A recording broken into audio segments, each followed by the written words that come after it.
Welcome to the Mom as Well podcast, where we are digging deep into the gifts and the gaps of foster and adoptive parenting. I'm Tara Hutton, and I'm glad you're here.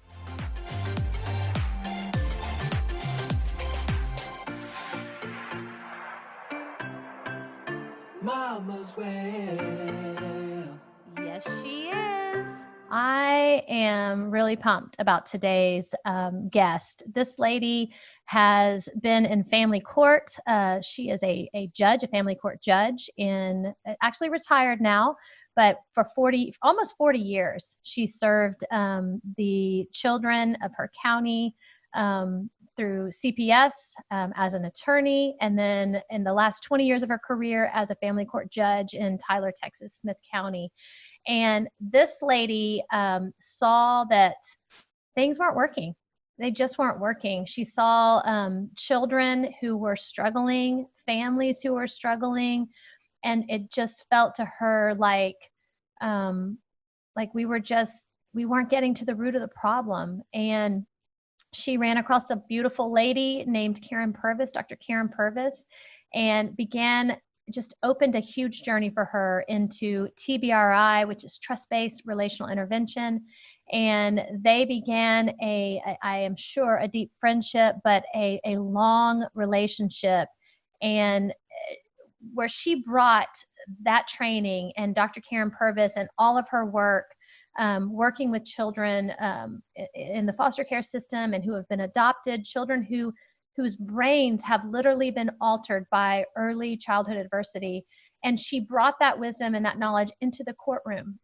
She brought it into attorneys. She brought it to caseworkers. She brought it to counselors and therapists. And most importantly, she brought it to families in need. And so I am really excited to welcome Judge Carole Clark. She is a wonderful woman, and she is here to share her story, and I know you're going to enjoy it. Welcome, Judge Clark. Well, thank you for having me. It's a pleasure. Yeah, it's my pleasure. I am so very excited to have this conversation with you. I've been jotting down notes ever since I met you indirectly, and I'll just share a little bit about how I came to know who you were. I was speaking with the executive director of our CASA, Anne-Marie Rosman, at one point, and she mentioned a documentary that she thought that I would enjoy, and it was called All Rise for the Children. All Rise for Children, I believe, for the good of the children. Can you tell me exactly the name of it? All Rise for Children. Yeah, it was fantastic. And so I want to get into that, but I want to backtrack a little bit, Judge Clark. Okay. I have been learning a little bit about you, and would you tell us, you've been in family law for close to 40 years, a long time. Forever. Yeah. So, but you didn't start out in family law, right? I did not. I was going to be an elementary teacher, a special ed teacher. I have a BS degree from TCU in elementary and special education. My husband and I married in June of 1973, and he was finishing Baylor Law School, and I was finishing college. So we moved to Waco, and then we moved on to Tyler, where he's from. My mother-in-law was a special ed teacher and thought they would have an opening at Christmas. And of course, this was about October. Well, I needed a job pretty bad. So as it turned out, there was no job. And one day he worked in the DA's office, and he called me and wanted to know if I'd taken some civil service exams. And I assumed I had. I didn't know what he was talking about. But one of the jobs of the DA's office was to represent CPS. And he was having a meeting with the director of CPS in preparation for his work as an assistant district attorney. He said they needed a caseworker, and did I know how to be one? And I said, no, but I'm sure I could learn, because I had no clue what CPS did. I mean, I was raised in a pretty normal type family, and, I just didn't know anybody that had been taken away from their parents. So I went to interview with her, and I'm sure my jaw was on the ground the whole time because I just had no idea. and this was in 1973, and things in the CPS world were a whole lot different, smaller, calmer than they are today. But anyway, I started doing that job, and I did it for 6.5 years. They wanted me to go to graduate school at the University of Texas at Arlington, Texas, which is about 2 hours from here. And so you would work part-time and go to school part-time. And at that time, Tyler was about 50,000 people, and the job opportunities for a graduate degree were pretty small.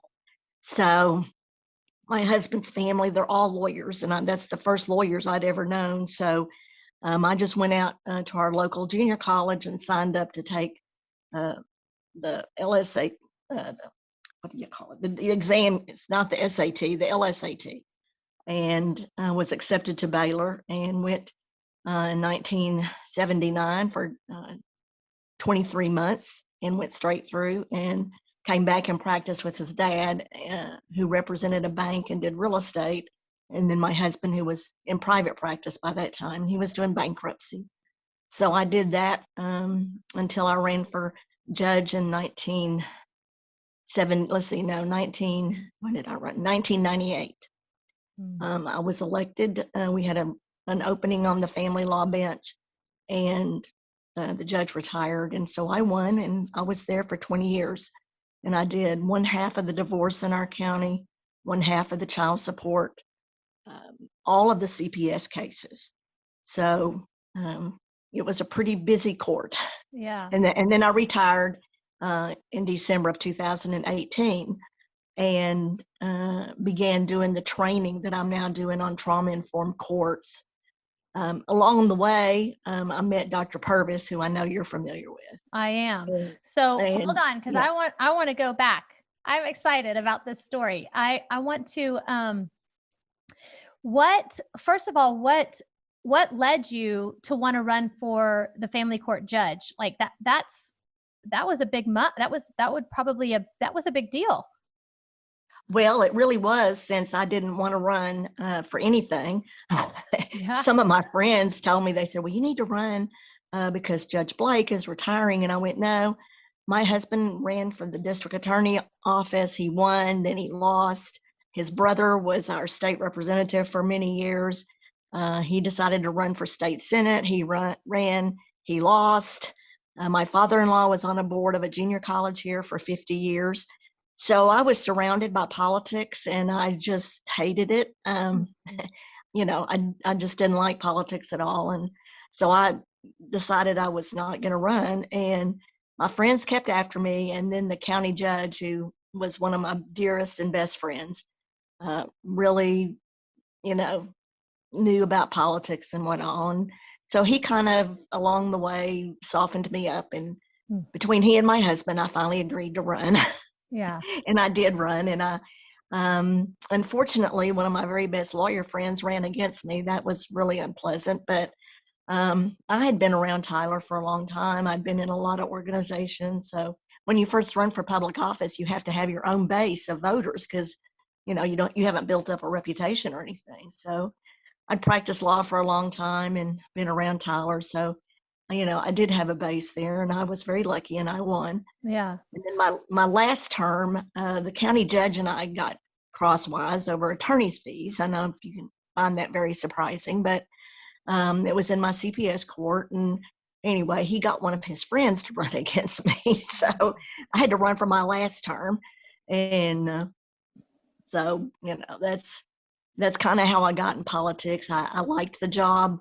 I hated the politics. I still don't like politics. Right. Well, I don't blame you. And probably what made you a wonderful judge is your heart was truly obviously for the children. And so you have to have a passion or you can't do this work. It's very hard work. I can only imagine. So I mentioned the documentary, and I'm going to lead people to watch that, but I just want to kind of go back and just like have you remember what it was like to be in those courtrooms and before you knew anything about, TBRI or Dr. Karyn Purvis or anything. And like, what what were you experiencing in the, what was waking you up at night, Judge Clark? Like what were you feeling in that courtroom? Where was your frustration? What was going on? You obviously thought you needed something different. And so what, can you kind of tell us what that was like? Well, I started in 1998, and of course I knew the CPS world. I'd been in the CPS world. I had represented children, parents, in the court along the way. And I don't know, the docket really started exploding. I would say early 2000s, it really kind of shifted. And I think, as I was leaving, I had seen it shift again. And I think it had to do with just the breakdown in the family. Of course, it wasn't as bad then as it is now, but it seemed like we were doing the same thing over and over and expecting different results. Mm-hmm. And I was, unhappy with the outcomes. I was unhappy with the time it took. I was unhappy with the disorganization of the system and how it worked, and how it, impacted negatively children and families. And I think I was just feeling that frustration.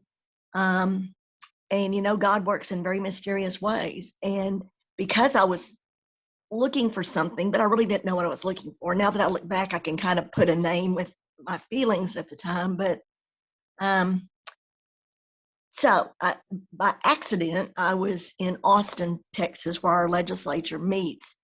And a friend of ours had called, and he was the state rep, and he was on a committee about CPS, and he wanted me to come and testify. And so I told him I would.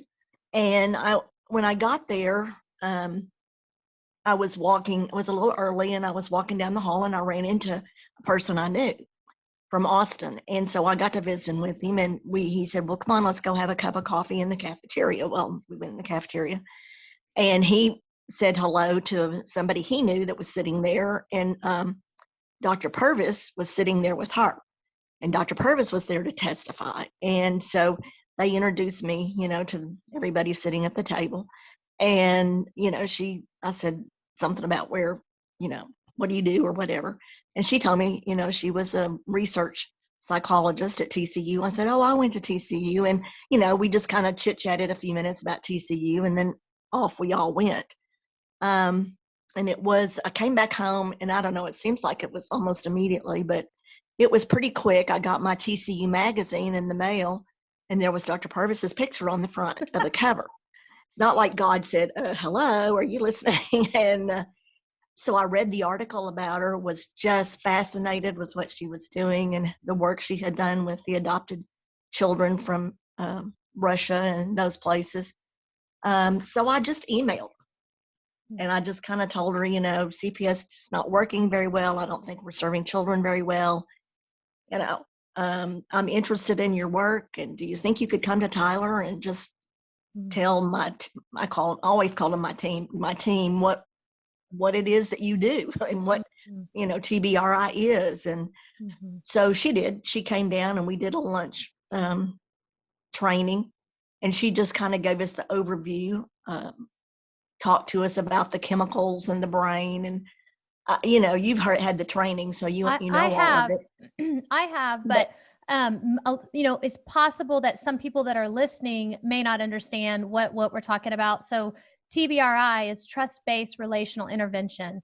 And you want to give just a brief overview of it's all built on connection. So tell us just a little bit about just your real quick layman version of what you heard that first time, and what your experience with TBRI is. Not necessarily in the courtroom yet. I want to go there, but I want to just an overview of what TBRI is.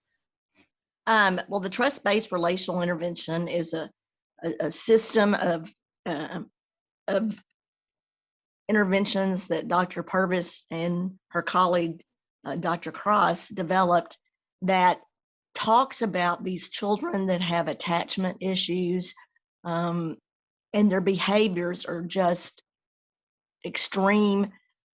Children who are diagnosed as ADHD, bipolar, take a lot of medicine, and it takes brain science, and it looks at what these children are doing and how the early childhood, either neglect or abuse or all of the above, literally changed the brain and the brain chemistry, to where these children are triggered by sometimes hardly anything. But it triggers in them some kind of basic human need like food, and not having any, or having too much, or something frightening. It's based on your brain science and trying to heal your brain.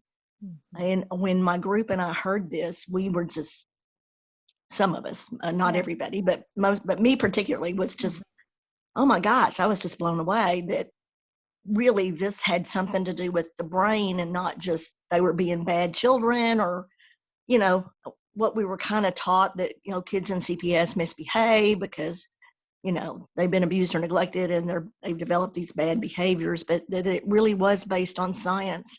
And then there were things you could do based on science that would heal the brain.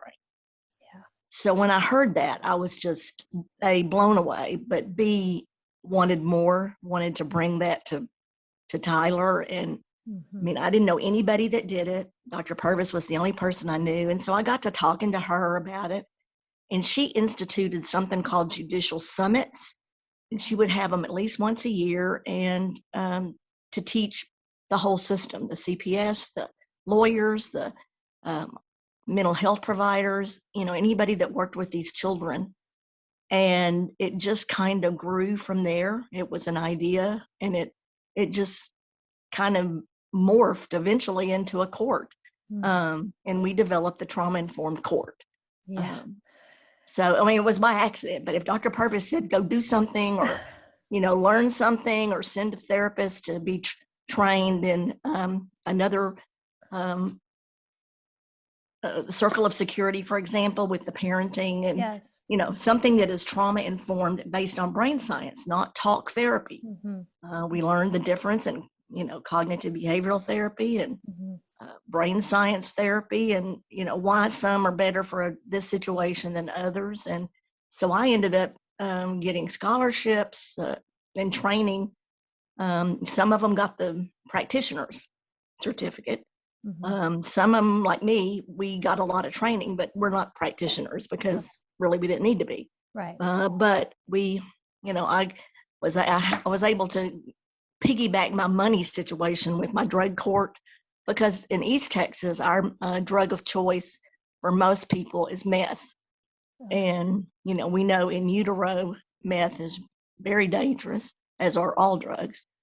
But we also learned that these children develop some of this brain science issue in utero, as well as the bond with their biological family. So she just taught us more and more and more, until finally,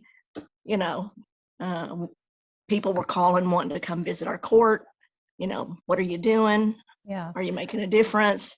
So, what I'm thinking, Judge Clark, is that, and it was what hit me when I started to understand a little bit more, understanding something. It sounds even silly for me to say it, because the more I understand, the more I realize I don't understand. There's so much more to you understand. You are so right.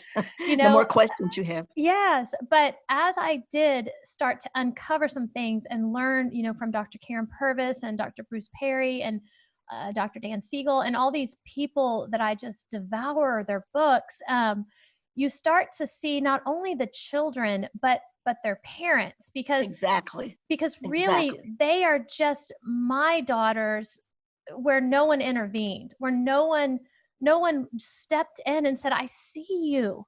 Oh, it's made me cry. I see you, and I want to help you. And I feel like, because while you are responsible for the children, what I saw in your documentary is your courtroom was really serving the parents. Yes. And that is so fantastic. Will you share just a little bit about that, and what that looked like? And I hope everyone, and I will put in the show notes the name of this documentary and the link, because it's free.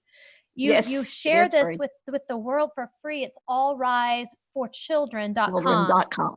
Yeah. Right. And but I'm on a board of a group called Fostering Family.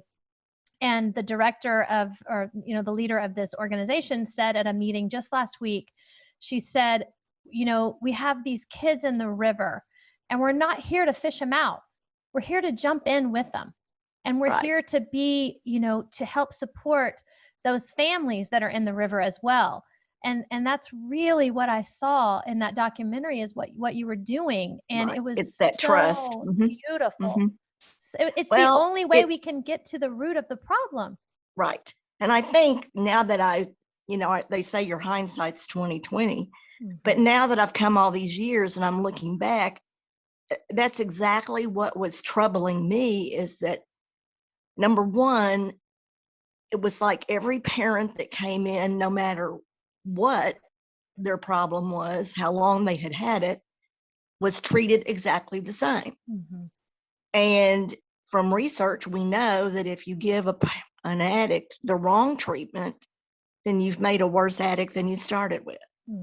And so I think what finally dawned on me, and for what I was so grateful, was we have a way at the beginning of a case of, instead of saying everybody, gets the same service plan and they do the very same things to get their kids back, when we really don't know what the problem is.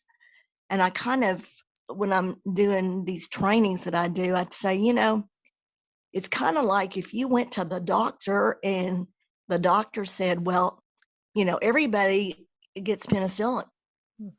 And everybody, no matter what your symptoms, whether you're coughing or whether you're throwing up or whatever, we're going to give you penicillin.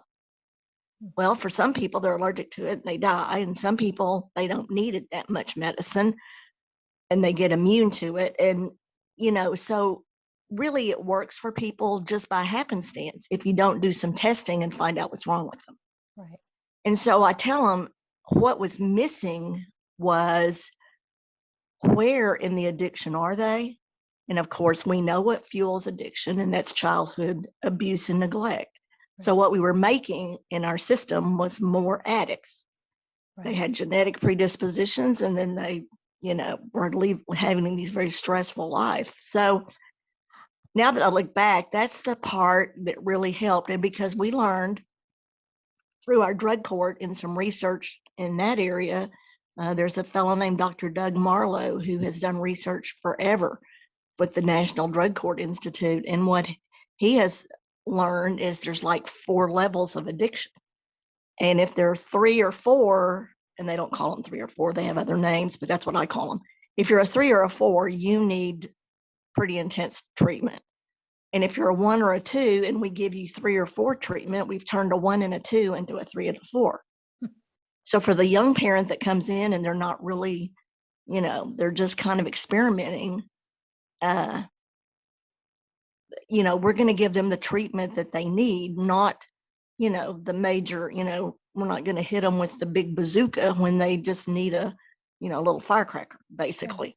So I think that, number one, is a huge change. We start out with enough testing that we know what their problem is, so that we can develop a treatment plan, just like the doctor would do. I mean, do you need to go, to the hospital, or can you do fine with a prescription at home? That kind of thing. So that, and you see that in the movie, what you're seeing is people that are in the drug court, which is for the highest level, the 4s. They need that intense supervision. But you're teaching them trust. You can trust me. And these people, they don't trust each other. They don't, their children don't trust them, and they didn't have parents that they learned to trust. As Dr. Purvis would say, if I cry, you come, that kind of thing. Right. So that is the number one big, is we're actually treating the problem that the parents have. Yeah.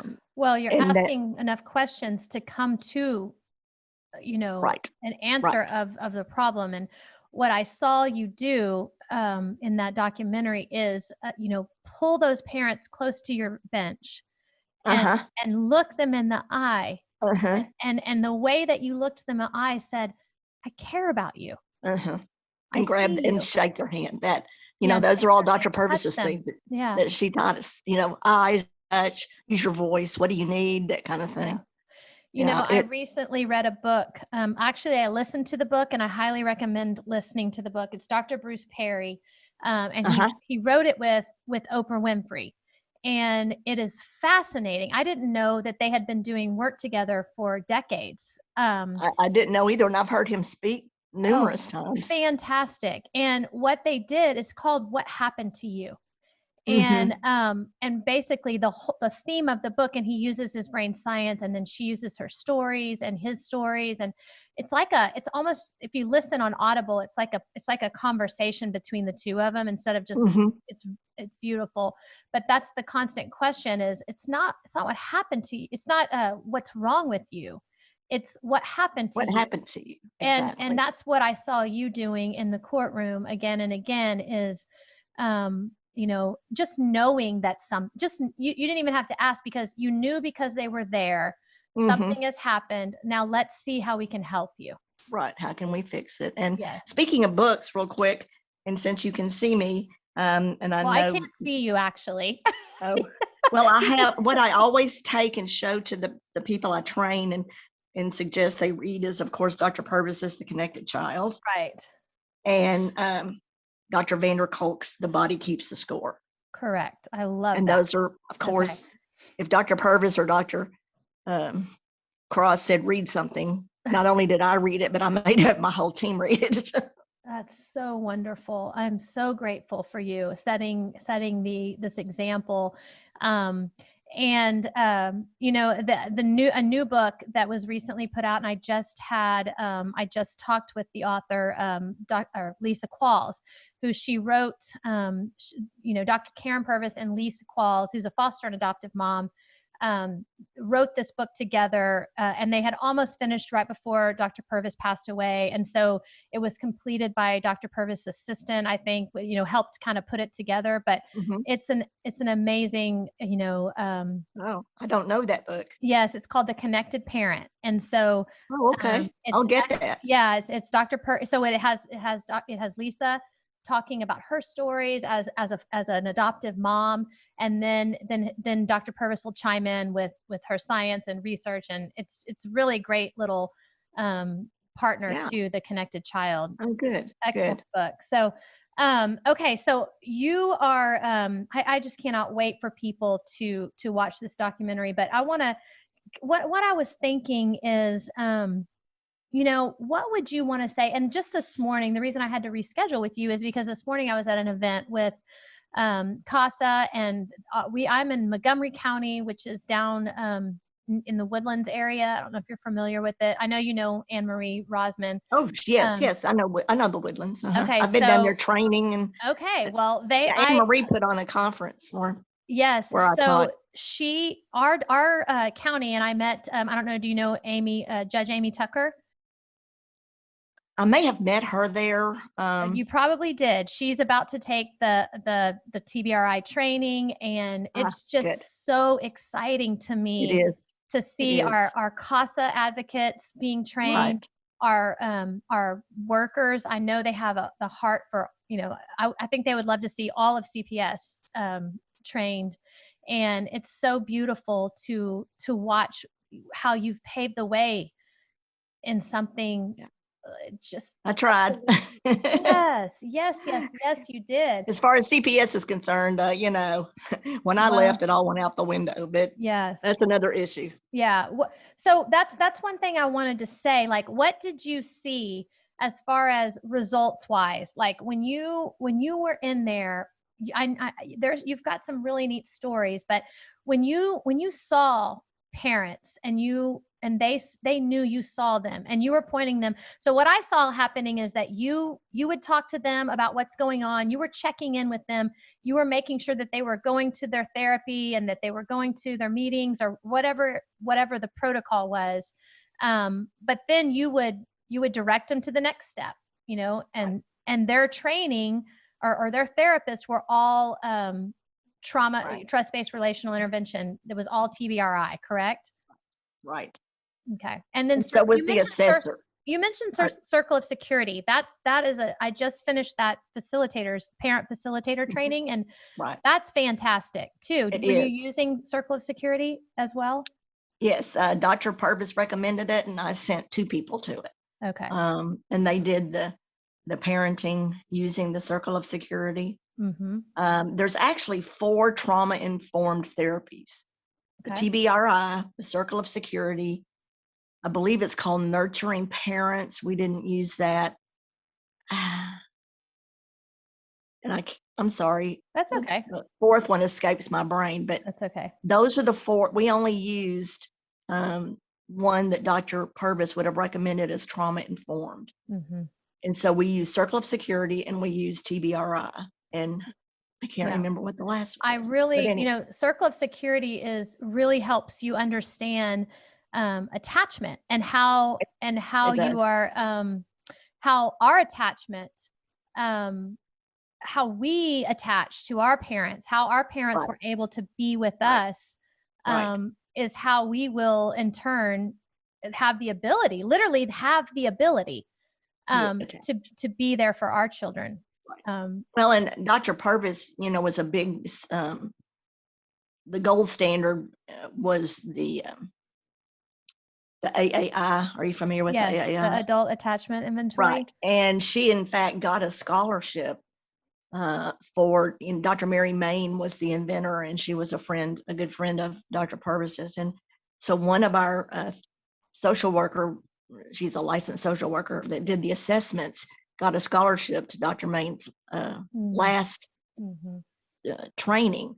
And then later, some others went, and it was at the University of California at Berkeley.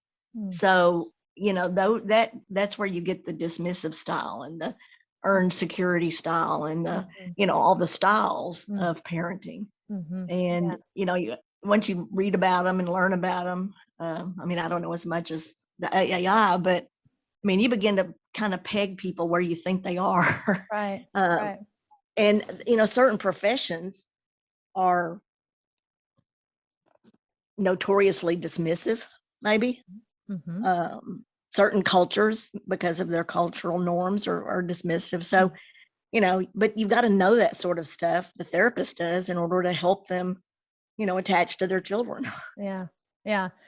One thing I learned in that training that I thought was fascinating is that our attachment style is, and the great news is that we can earn secure attachment later in life, but that is set and it's like, it's really already there and set in motion by the time before we are even a year old.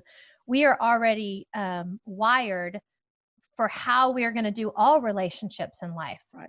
Right. At a year old, like it's pretty amazing, isn't it? Yeah, littles aren't even, speaking much at that point. And yet we already are kind of wired for how we're going to interact with people and let them in and let us receive and nurture and care. And it's fascinating. So I know you're a crazy busy lady, but one thing I was just wanting to know, because I feel like you have seen so much in your career, in 20 years in family court, really 40 years doing, as a caseworker, beginning at the very beginning there as a caseworker. But I love to learn from people who, like you, who have been in the trenches doing the hard work. And I just wondered if you, and I'm putting you on the spot, so you can answer as much as or little of this as you want, but I would love to know, what would you want to say? I mean, you kind of don't have anything to lose right now, right? You don't have to run for judge anymore. And I can be honest. You can be and I have a feeling you are always honest. And I would just love to know what you would want to say to all the parties, to the children that have been removed. And, some have, thankfully we have adoption. I know it's not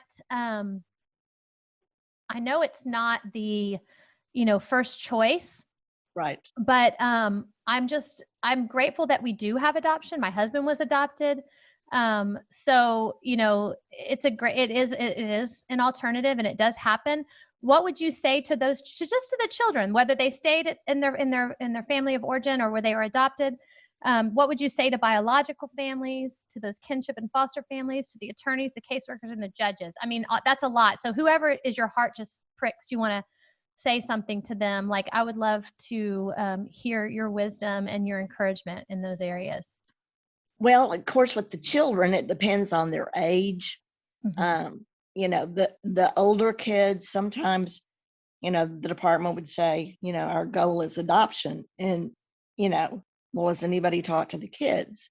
Mm-hmm. I would talk to the kids, and I would say, if you're 12 or 13 or 10, you're old enough to know what's going on, and we're going to be in court. And I would have them come in rather than go to court, is to come in and talk to me. Mm-hmm. Um, Particularly if their lawyer and their CASA wanted me to talk to them, Mm-hmm. or if some of these kids will ask to talk to the judge. And I would, if they're over 12, I would meet with them twice a year anyway in my office, just to get to know them, and what they need to help make the decision. And I would tell them, the older you are, the more input you get into the decision. Right. But I want to know what you're thinking. What would you like to do? And well, I would, I want to play. I had a kid one time tell me, I want to play football. Mm-hmm. And my foster parents are older. I've been there a long time, and I love them, but they won't let me play football. And I really think I can be a football player. And I'd say, well, what would you want me to look for? Somebody that'll help me play football. And so, they get to use their voice and tell me how they feel, tell me what they think. If they were older, kids now are finding their parents on the internet. Mm-hmm. Facebook is, Mm-hmm. and whereas in the old days, they'd kind of find their relatives or whatever, but now they found them. And I'd ask them, have you found your parents or mom? And I had a boy who was 16, and he'd found his mom, and she, he wanted to know why she'd never come and got him. And, she said she thought she'd get arrested because she was an illegal. But he had found her. And so, I wanted these kids are going to go there anyway. Right. Kids are going to gravitate back to their natural family because they have attachment there. Right. And so while we have a, safety net under them, I'd say, well, you want to go spend the weekend with your mom or yeah. Mm-hmm. And then on his own, he discovered that, he could visit mom, but she couldn't take care of him. Right. And that, so he could make plans for his future that other kids, because they fantasize about the absent parent, and what have y'all done? You did something to my mother or whatever. You won't let me go to her, but, I'd let them share in the decision, even if they were little bitty. I'd just say, well, tell me what you think ought to happen to you. And I would tell them, the older you are, the more input you get. Right. If you're old enough to drive a car, then you're probably old enough to go live where you want to live. Right. But that's what I would have, I tried to make it to where they were a part of the process, because kids will tell you, Yeah. nobody ever asked me what I want. And the kid that wanted to play football, we found him a family that was, had 3 or 4 boys in their family, and they were into soccer and football and whatever. And this kid was a naturally talented football player. So, it worked out great, and he was happy. Mm. But, the kids think you're talking around them. You're not talking to them. Right. To the parents, I always said, children need to be with their families. We know that from a scientific point of view. We know that, from everything that we know about behavior of kids and parents, but they need safe parents. Mm-hmm. And, in making decisions, because what happens sometimes is kids, are with foster parents that are a whole lot better than their own parents. Mm-hmm. And so, if they're not trained, particularly your CASAs are going to aim for, the more middle class kind of family. I mean, it's just, we know what we know. But I would say to the parents, you've got to be safe, and you've got to provide them a way to eat and take care of yourself. And, it didn't have to be the perfect family, but whose family is perfect, as long as it was safe. Right. And I think as long as the parents felt like everybody on the team was pushing in the same direction, we want the kids to be at home. Mm-hmm.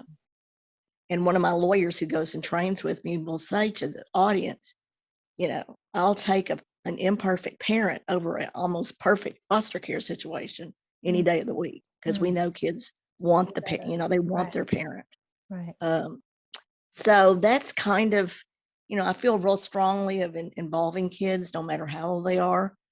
And then I would say to them always, every kid I ever talked to, at the end, I'd say, is there anything you think I can do for you? Mm, Because they think the judge can do anything, really. right. And you'd be amazed. That's where the kid told me about the football. He hadn't told anybody about it, but he told me. So I think we need to involve everybody, really involve them, not just have them come to meetings. Yeah. But and not to start off with, you're a horrible person and look what you did and you're never going to get your kids back, Yeah. Yeah. I was always so shocked, and this wasn't my case. I was in Harris County, not Montgomery County, and it wasn't the case for me and my our daughter's attorney, but he was very involved and with my girls. But I had many acquaintances, also foster parents, that the attorney never laid eyes on the kid. Exactly. And it's like, how in the world do you represent someone you've never laid eyes on nor spoken to over the phone? Like, You how? don't. I don't understand And that. my lawyers had to see their children before every hearing. And, it, and the bottom line problem with these lawyers that, they'll come to court and they'll ask us, how's my kid? They don't know their kid. They couldn't pick them out of a lineup. Right. But it's money. A lot of these, especially small counties, they don't have the money to pay them. So it's like, the judge has got to show leadership. And I tell judges all the time, nothing's going to happen unless you make it happen. You're the leader. And if you expect somebody else to be the leader, it ain't going to get done. And nobody else has the authority to get it done. And sometimes you just have to be the mean old ornery judge, or that crazy woman judge in East Texas. That's me. Yeah. Because we've got to change. This is not good. If what we're doing is not good, then let's don't do it. But well, and if you think about, if money's an issue, like we are basically providing the clients for our prisons, our homeless, our unemployment, our Medicaid. I mean, like, let's go to the root of the problem and let's help these people so that they can provide for themselves and so that they can heal. I mean, to me, it's like you said, you were able to take money from drug court. You kind of found a way. Right. It sounded like. We kind of cobbled it together with duct tape and literally, I mean, it was, we could use the assessments up front. I mean, you have to have a good assessment. And our assessments was, the lady did not work for CPS, so clients are more inclined to tell you. But she used the SASSY.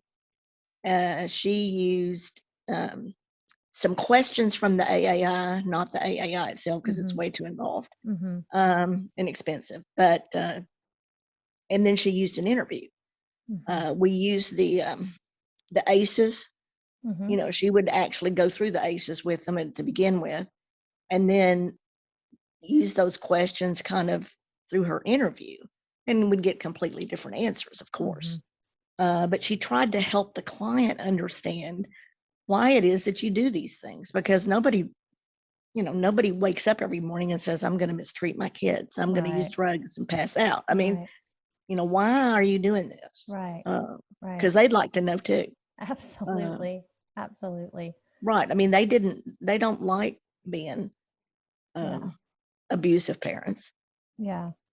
So, and what would you say? So you answered that. You're like, what would we say to the children? You told us, what would we say to biological families, to kinship and foster families? I heard what you'd like to say to attorneys and judges. Is there any, what about our caseworkers? Bless their hearts. I mean, I feel, it's kind of a weird thing, because you have the department who files the, suit, but then they're supposed to be the ones helping the family who they filed the suit against. Am I just confused, or is that really how it goes? Yeah. Well, CPS has a really hard job. Yeah. They do. But there's a certain, especially in today's world, we have kids in hotels because we don't have any placements. And all these, including the secretaries, are having to take shifts of watching kids. Right. It is horrible. It is just horrible. And the management of the department is, they're trying to manage a system with 29,000 kids in foster care. When I was on the bench, we were running about 17,000. Wow. And so they're looking at a really big system. And to focus in on, first of all, their turnover is worse than ever. But they're not making decisions from a trauma informed, although in my area, we trained them. I sent the 2 supervisors of foster care to be practitioners. And they all knew how I felt about, see your kids. We're making good decisions. We're not being mean and ugly to parents. But part of it is the line caseworkers are so young. They don't have any experience. They don't have any training. And it's a very dismissive system. Yeah. So, but here you're trying to manage 29,000 kids in care. Right. It's just unbelievable. It's horrible. There's that lawsuit that's been going on for 10 years. That not only are they not making it better, they're making it worse.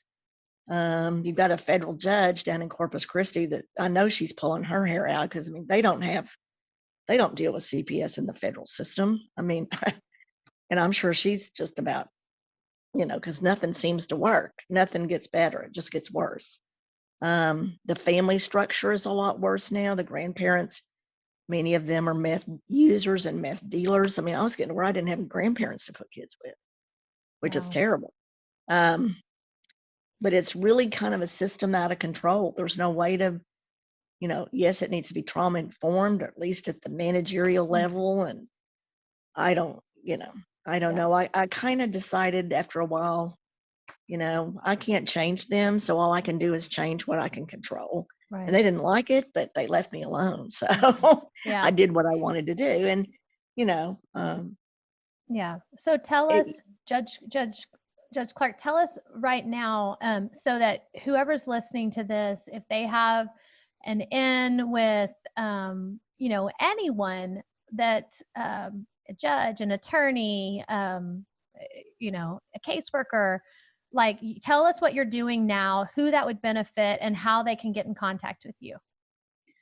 Well, I was very, very fortunate, and I was shocked, really. But when I retired, it was in December. So in January, after I retired, my community had a big party for me, which I told them I didn't want to have a party, but they did. And completely unbeknownst to me, and everybody kept a secret. How they got all the people to do it, I don't know. But my husband never let on, my staff never let on, but they raised $50,000 to try for me to use to train other jurisdictions in a trauma-informed court. Wow. And so that was in 2019. That's when I went down to the Woodlands with Ann Rossman's group. We had a really big group down there. I went to Galveston a couple of times. I spoke, some of the folks and I spoke at the Texas CASA. We went to Richmond. Like I say, we went around Texas pretty much. And then, COVID came. Sure. And the last trip I made was to Mississippi in November before COVID in February. So, but people who had taken training saw the movie. They're showing the movie at the practitioner training. And then I guess Darren and some of them said, well, she can come and train you, and she has the money, I can get us there and, pay their daily rate. Now, because it's a grant committee that's over this money, I don't get paid except to reimburse my hotel and travel, Right. but I can pay them their daily rate. And so we didn't get to do anything for a year, but I've Okay. been, let's see, a couple of weeks ago, I was supposed to go to Arkansas, but they didn't make the training. It didn't, Mm-hmm. they didn't have people sign up. So I don't think it was right before Labor Day, so I don't think it was a good time for them. Right. But anyway, we'll reschedule it. Right. I'm going to Ohio probably in April, maybe to Utah, Pennsylvania, but usually they've heard about it through the TBRI practitioner training. Okay. That's Um, fantastic. so I would love to, what I want to do is we train the system. We train Mhm. CPS, we train the lawyers for parents and children, we train prosecutors, and I might say, I feel like I had a grandchild, Liz Watkins, who was one of the CPS prosecutors that I had, took the chief CPS prosecutor job down in Williamson County. Okay. And she now has converted their system. Wow. She left about the time I retired, Okay. and they started working on it. And they now, and she usually speaks at our trainings by Zoom because she's just too busy to, go off somewhere, Sure. but she appears by Zoom.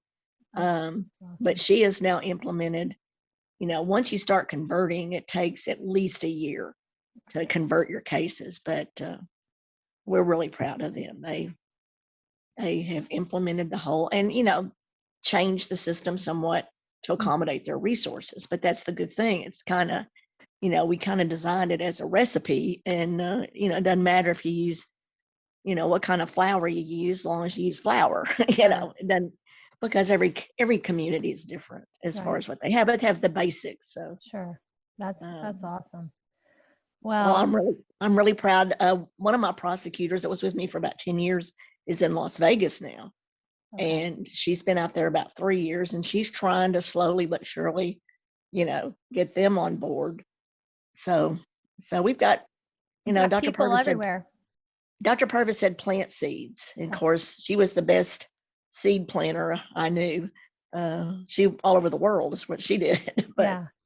Yeah. so I if you, think it's taking root all over the world. well, I would love it. And if you have listeners that, maybe have a system that they think would benefit, we of course can be reached. If you want to, you can put my email up on your screen, Okay. and that would be just fine. Okay. I will. I'll put your email in the show notes, and they can reach out to you, and Right, you can at least direct them in the right direction right, of where to go. right.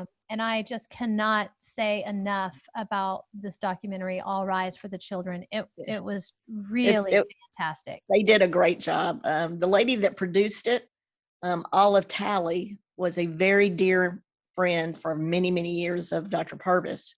Okay. And she was the producer of ID, the TV show, Okay. for a number of years. She lives in Dallas, as well as the videographer and the guy that did the voice. There's a lot. I didn't know there's a lot of people in the production business in Dallas because they're close to an international airport, and Okay. they don't want to live in New York or Los Angeles. Uh-huh. But anyway, she did it kind of as a, you know, as a kudos to Dr. Purvis. Yeah. Well, it was fantastic. You can watch it for free. It looks like you can host screenings. There's a tab that tells you how to Right, do that, how to go right, about that. And then there's also there's a tab for providing resources, right, which has got the Judge Clark's approach, defining a trauma-informed organization, all kinds of resources on that website. right. Also, They where you can watch the documentary. right. Yeah, we just would like, and of course, the first thing we do in our training is show the documentary. We do 1-day trainings and 2-day trainings. Okay. If I go a long way, I'd tell them I want to do a 2-day training because it's just too far to, Mm-hmm. but Yeah. I did a 1-day training in Houston. I'm probably going to go back, maybe next spring. Yeah. And that was for Harris County, right? One judge, One but judge. Okay. you have to start with one. Mhm. Judge Graves Arrington. Okay. Do you hear that? Vote for him. No, it's a her. Vote for her. Vote for her. Yeah. Okay. Vote for her. Yeah. But, like going to Ohio and those places, I tell them, let's do 2 days, let's do a Thursday and a Friday or whatever works. Yeah. Well, if you are in Houston or the Woodlands, let me know because I want to sneak in and meet you. Well, maybe I'll, she said she wanted us to come back, like I say, next spring or something. So well, I would love that.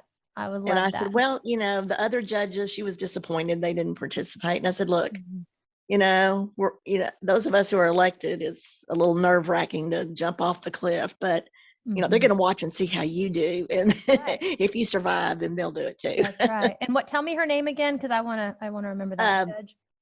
I think her first name is Angela Graves, Graves dash. Okay. I think it's Harrington with an Harrington. Okay. It might be no H, but I don't get to vote in Harris County, but I can certainly talk about her. Kudos for her. That's awesome. Well, thank you, Judge Clark. It was great talking to you. You are a wonderful woman doing wonderful things. Oh, thank you. I hope you enjoy your retirement. Obviously, you are still doing what you're passionate about. So yeah, I'm trying. Keep at it. Okay. Thank you for having me. Man, that was wonderful. That was so inspiring. And, don't miss out on watching that documentary, allriseforchildren.com. It's a great documentary.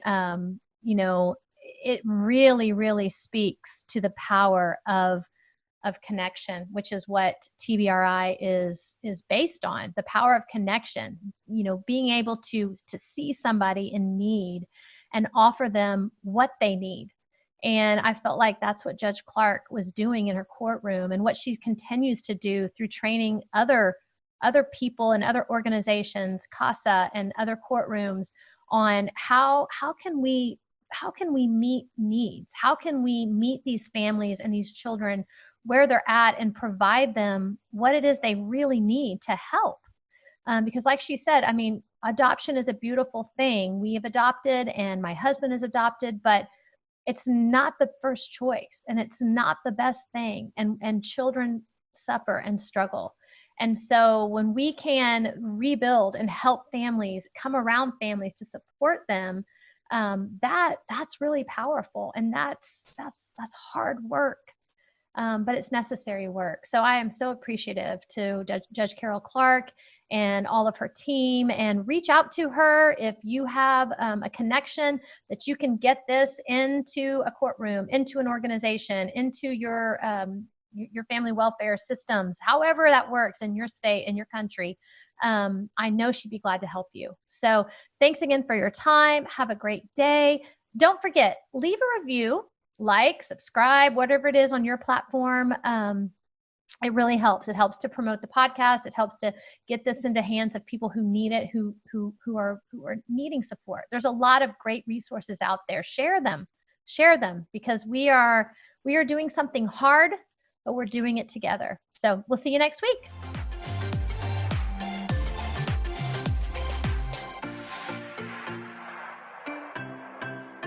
Mama's well. Yes, she